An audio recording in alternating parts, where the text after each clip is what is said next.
성경을 읽어갈 때 우리는 한 가지를 꼭 염두하는 가운데 읽어가야 합니다. 그것은 이 성경을 처음 읽는 독자에 대한 관점입니다.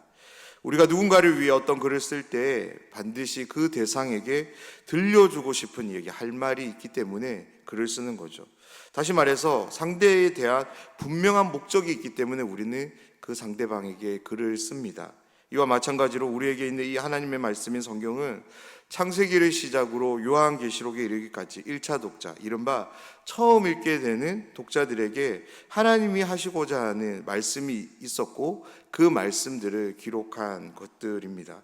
어제부터 우리는 새벽마다 함께 읽고 말씀을 나누는 말씀이 있는데요, 그것은 바로 역대하 말씀입니다. 이 역대하 말씀 또한 이러한 관점을 염두에 두고 우리는 읽어가야 합니다. 그렇다면 이 역대하 말씀을 처음 읽은 1차 독자들은 누구일까요?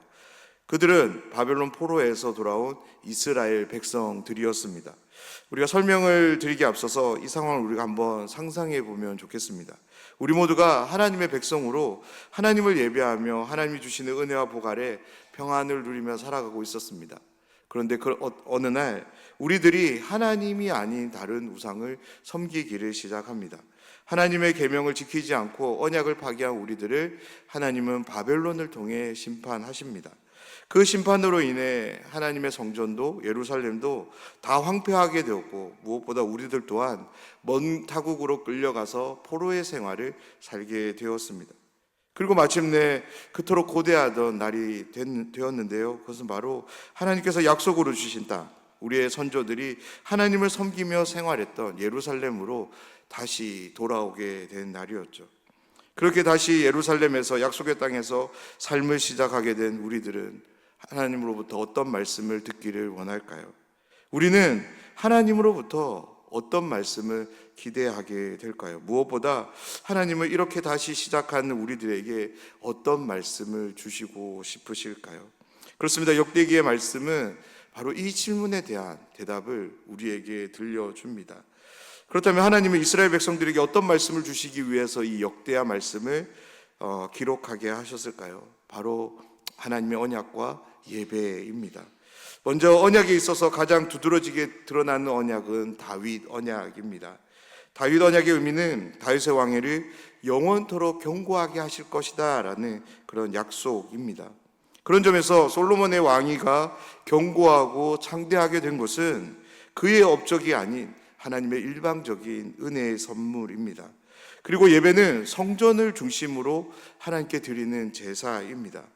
하나님은 포로 생활을 마치고 돌아온 이스라엘 백성들에게 그들을 향한 언약, 다시 말해서 이 다윗 언약이 여전히 신실하게 지켜지고 있음을 알도록 하기 위해서 이 역대하 말씀을 기록하신 거죠. 또한 성전을 중심으로 한 제사를 통해서 그들과의 관계의 회복을 말씀하시기 위해서 이 역대기 말씀을 기록하신 것입니다. 새벽마다 이 말씀을 함께 읽고 나눌 때 우리가 이 질문들을 꼭 기억하는 가운데 함께 말씀을 읽어가길 원합니다.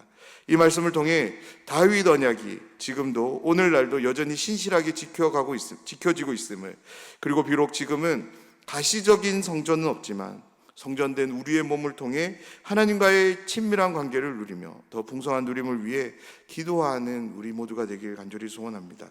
새벽마다 이 말씀을 함께 나눌 때마다 이 은혜가 우리와 함께하길 간절히 소원합니다. 오늘 말씀은 솔로몬이 다윗의 왕위를 이어받음과 동시에 하나님이 주시는 은혜와 복을 통해 그의 왕위가 견고하며 창대해진 가운데 한 가지 귀한 사업을 결정하는 말씀으로 시작되는데요, 그 사업은 다름 아닌 하나님의 성전을 건축할 것과 자신의 왕궁을 건설할 것을 결심하며 오늘 말씀은 시작됩니다.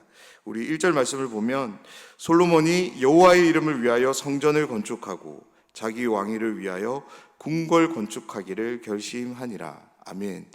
아버지 다윗의 열망이었던 성전 건축은 그의 아들 솔로몬 때에 하나님의 허락을 통해 시작됩니다.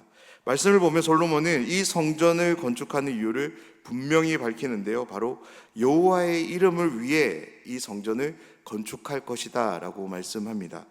고대 사회는 재정이 일치된 사회로 왕은 신의 아들인 동시에 나라의 주권을 가진 통치자였습니다. 그러하기에 성전과 왕궁을 화려하고 거대하게 건설하는 것은 자신의 왕권을 강화하는 데 있어서 반드시 필요한 업적이었습니다. 하지만 솔로몬은 자신의 이름을 위함이 아니라 오직 여호와의 이름을 위해 이 성전을 짓겠다라고 분명히 밝히며 이 사업을 시작합니다. 우리가 성경을 보면 성경에서 이름은 그 대상의 임재, 통치, 그리고 실존, 실체 등을 반영하는 데 사용되어집니다. 예를 들어 아브라함이 하나님의 이름을 불렀다라고 할 때 아브라함은 단순히 하나님의 이름을 부른 것만을 의미하는 것이 아니라 지금 자신이 하나님의 이름을 부르는 이 장소에서 하나님의 통치와 다스림이 펼쳐지고 있음을, 다시 말해서 하나님의 임재가 지금 펼쳐지고 있음을 인정하는 믿음의 고백으로 표현된 말입니다. 그런 점에서 솔로몬이 여호와의 이름을 위해 성전을 건축한 것은 이스라엘을 다스리는 분이 자신이 아니라 하나님이심을 인정하며 고백하는 믿음의 사건입니다. 다시 말해서 성전에 임재하시는 하나님의 영광을 통해 하나님의 통치와 다스림을 통해 이스라엘을 다스려 갈 것이다 라는 것이 이 성전 건축에 담겨진 솔로몬의 마음인 거죠. 사랑하는 여러분, 솔로몬이 여호와의 이름을 위해 성전을 지으셨다면 예수님은 하나님의 이름을 위해 우리를 성전으로 삼으셨음을 믿으시기 바랍니다. 그렇습니다. 예수님은 성전된 자신이 누렸던 그 삶은 어떤 삶이었습니까? 하나님의 임재로 가득 찬 삶이었습니다. 전적으로 하나님의 통치와 다스림만이 역사되는 이른바 하나님 나라가 완전히 임한 그런 삶을 사셨습니다. 바로 그 삶을 저와 여러분 우리들에게 주시기 위해 우리 모든 믿는 자들을 예수님은 성전이 되게 하셨습니다. 사랑하는 여러분, 성전된 여러분, 우리가 성전이 된 것으로 만족하며 끝나지 않으시길 부탁드립니다. 우리를 성전되게 하신 그 예수님의 그 마음, 그 이유를 정확히 알고 성전의 기능, 성전의 목적을 우리의 삶을 통해서 풍성하게 드러내며 살아가는 모든 분들이 되시기를 주님의 이름으로 축복합니다. 이어지는 2절의 말씀은 성전과 왕궁 건축을 위해 필요한 인력과 재료를 위해 준비하는 과정을 보여주는 말씀이고요. 3절을 시작으로 솔로몬은 성전과 왕궁 건축을 위해서 본격적으로 계획을 착수하는데 다름 아닌 한 편지를 보냄을 통해서 이 사업을 시작합니다. 우리 3절 말씀을 보면 솔로몬이 사절을 두로 왕 후람에게 보내어 이르되 당신이 전에 내 아버지 다윗에게 백향목을 보내어 그가 거주하실 궁궐을 건축하게 한 것 같이 내게도 그리하소서. 아멘. 솔로몬이 편지를 보낸 대상은 다름 아닌 두로 왕 후람입니다. 열왕기 말씀에는 히람으로 소개되는데 동일한 사람입니다. 솔로몬이 보낸 편지의 내용은 먼저 자신이 건축할 성전과 성전의 기능에 대해서 자세한 설명을 남깁니다. 그리고 이러한 기능을 하게 될 성전의 주인에 대한, 즉 하나님에 대한 설명도 덧붙이는데요. 솔로몬이 이렇게 하나님에 대한 설명과 함께 성전의 하나님에 대한 설명을 보면 먼저 하나님은 모든 신들보다 크신 분으로 소개하고요. 그래서 하늘과 하늘의 하늘들도 그 하나님을 담아낼 수 없다라는 그런 말씀을 합니다. 그렇기 때문에 이 성전을 건축하려는 자신조차도 감당할 수 없는 일이라 말하며 자신이 건축하게 되는 그 성전에 대한 협조를 후람 왕에게 요청하는데요. 그러면서 솔로몬은 이 성전이 어떤 곳인지를 이렇게 말합니다. 이 성전은 바로 하나님을, 어떤 신을 모셔두기 위한 장소가 아닌 하나님을 예배하는 곳이 될 것이라 말씀합니다. 우리 6절 말씀을 보면 누가 능히 하나님을 위하여 성전을 건축하리요 하늘과 하늘들의 하늘이라도 죄송합니다.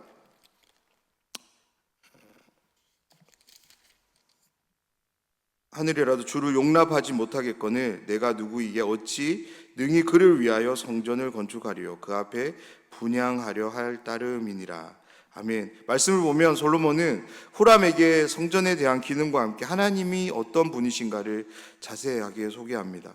이 말씀은 먼저는 후람으로 하여금 하나님에 대한 분명한 지식을 통해 성전 건축에 동조해 줄 것을 설득하기 위해서 솔로몬은 하나님을 소개합니다. 그리고 역대 기자는 이 솔로몬이 한 이야기를 통해서 또 하나의 그 상황을 이제 소개하는데요. 그것은 바로 바벨론 포로의 생활을 마치고 돌아온 이스라엘 백성들에게 성전 재건의 필요성을, 당위성을 이 이야기를 통해서 들려주고 있는 것입니다. 그러기 위해서 무엇이 필요하냐면 하나님이 어떠한 분이신가에 대한 이해가 필요한 거죠. 그리고 그 성전이 왜 필요한지, 무엇을 위해 필요한지를 알 필요가 있었던 것입니다. 사랑하는 여러분, 우리가 믿고 섬기며 사랑하는 우리의 아버지가 되신 하나님은 유일하신 하나님이심을 믿습니다. 하늘과 하늘들의 하늘이라도 하나님을 담아낼 수 없는 이유는 바로 하나님은 이 모든 만물을 창조하신 분이시기 때문입니다. 그렇기 때문에 창조자 하나님은 어디에도 귀속될 수 없는 분이시죠. 오히려 모든 만물이 그분께 귀속되는 것입니다. 크기에 다함이 없으시며 영광이 무궁하신 하나님을 오늘도 마음과 뜻을 다해 생명 다해 사랑하며 섬겨가는 모든 분들이 되시기를 주님의 이름으로 축복합니다. 11절에서 16절 말씀을 보면 솔로몬의 편지에 대한 후람의 답장이 이어지는데요. 먼저 후람은 솔로몬이 왕위에 오른 것이 하나님께서 이스라엘 백성들을 사랑하신 결과라고 말씀합니다. 그러면서 하나님에 대한 지식을 그가 온전히 받고 있는 것을 보게 되는데요. 그러면서 하나님에 대한 고백과 함께 찬송의 말을 전하는 것을 말씀으로 남깁니다. 우리 12절 말씀을 보면 후람이 또 이르되 천지를 지으신 이스라엘의 하나님 여호와는 송축을 받으실지로다. 다윗 왕에게 지혜로운 아들을 주시고 명철과 총명을 주시사 능히 여호와를 위하여 성전을 건축하고 자기 왕위를 위하여 궁궐을 건축하게 하시도다. 아멘.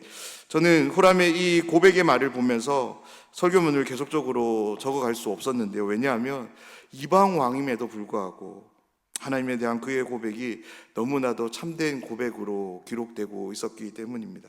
그러면서 자연스럽게 오늘을 살아가는 저의 모습을 되돌아보게 되었습니다. 오늘 나는 정말 이방 왕이 이렇게 고백하고 있는 하나님에 대해서 날마다 참된 고백을 하고 있는가, 참된 믿음으로 하나님 앞에서 살아가고 있는가를 돌아봤습니다. 사랑하는 여러분, 하나님은 누구로부터 찬송과 영광을 받으시길 원하실까요? 그렇습니다. 바로 자녀들로부터 이 모든 것들을 받기를 원하십니다.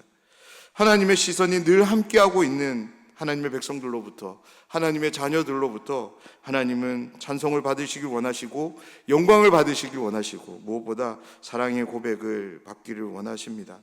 그런 점에서 오늘 이 후람의 고백 앞에서 우리의 신앙을, 하나님을 대하는 우리의 입장과 태도를 정직하게 한번 돌아보셨으면 좋겠습니다.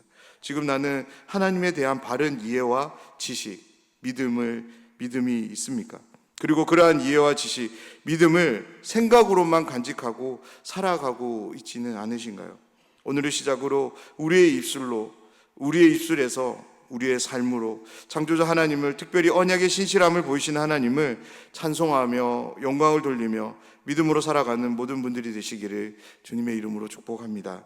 후람은 솔로몬의 편지를 받고 성전과 왕궁 건설에 이제 협조할 것을 밝히며 13절에서 이렇게 말씀하는데요.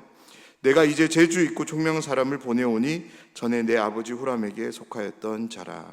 아멘.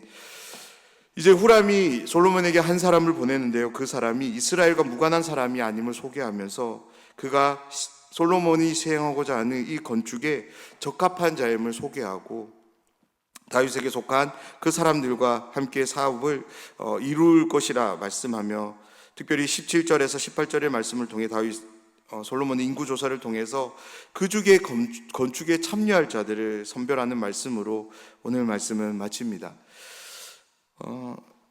사랑하는 여러분, 오늘 역대하 2장의 말씀은 우리에게 다윗과 맺은 언약이 하나님을 통해서 여전히 이스라엘 백성들 가운데 신실하게 지켜져 가고 있음을 보여줍니다. 무엇보다 하나님이 누구신가에 대한 바른 이해도 함께 제공되는데요. 이 말씀을 통해 오늘 하루도 언약에 신실하신 하나님을 온전히 신뢰하며 의지하며 살아가는 우리 모두가 되길 소원합니다.